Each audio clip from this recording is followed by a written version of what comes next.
Pagbasa mula sa sulat ni Apostol San Pablo sa mga taga-Kolosas.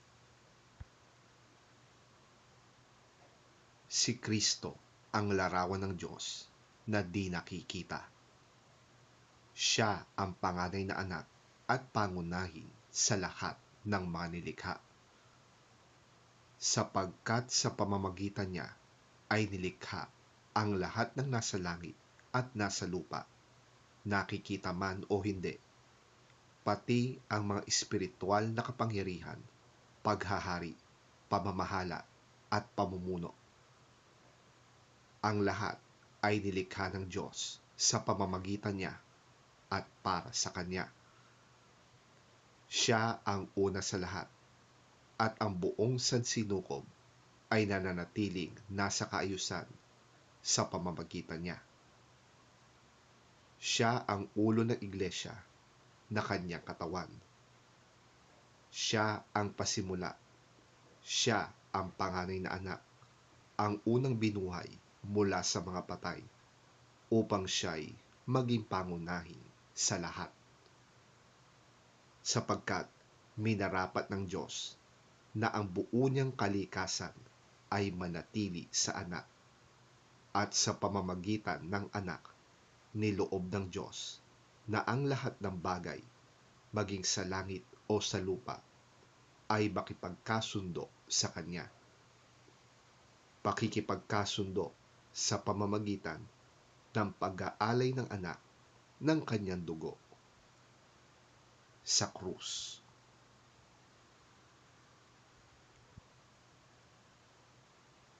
Ang salita ng Diyos. Salamat sa Diyos.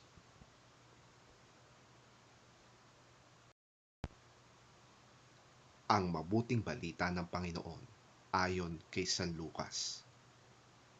Papuri sa iyo, Panginoon. May ilan namang nagsabi kay Jesus ng ganito: ang mga alagad ni Juan ay malimit mag-ayuno at manalangin, gayon din ang mga alagad ng mga Pariseo.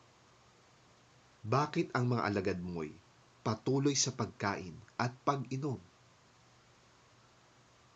Sumagot si Jesus: dapat bang mag-ayuno ang mga panauhin sa kasalan habang kasama pa nila ang lalaking ikinasal? Darating ang araw na kukunin na ang ikinasal, saka pa lamang sila mag-aayuno.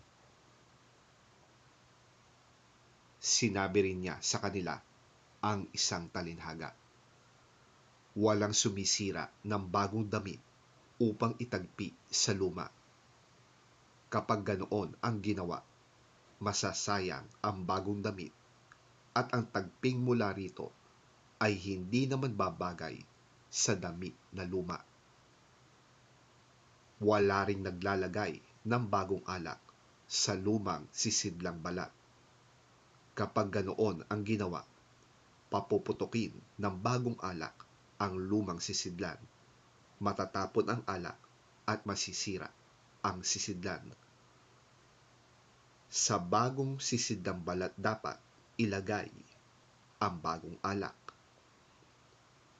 Wala ring magkakagustong uminom ng bagong alak kapag nakainom na ng lumang alak, sapagkat sasabihin niya, mas masarap ang lumang alak.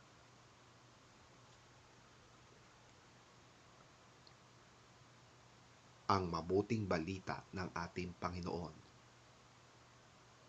Pinupuri ka namin, Panginoong Hesukristo.